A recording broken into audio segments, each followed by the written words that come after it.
सद्गुरु श्री ब्रह्म चैतन्य महाराज गोंदवलेकर, इनका प्रवचन 21 अप्रैल। संत समागम का अर्थ है संतों की आज्ञा का पालन।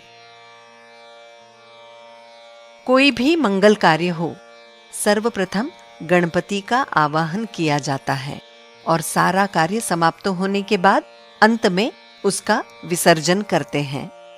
उसी प्रकार अनुसंधान से ही पोथी का प्रारंभ करें और अनुसंधान से ही पोथी की समाप्ति करें।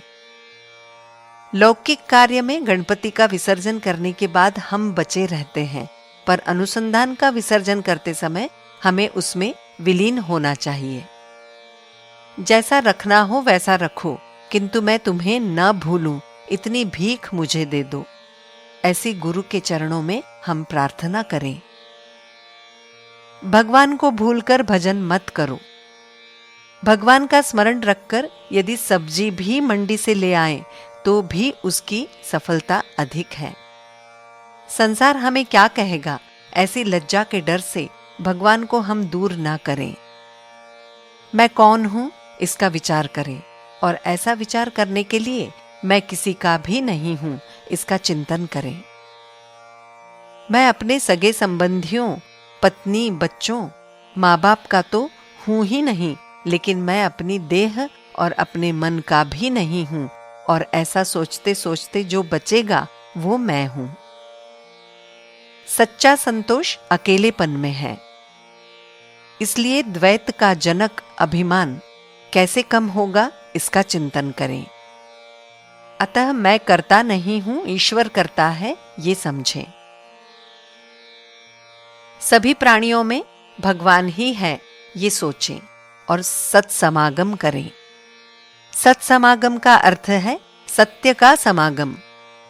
सत्पुरुषों के वचनों पर विश्वास रखकर तदनुसार वृत्ति निर्माण करना ही सच्चा सत्समागम है।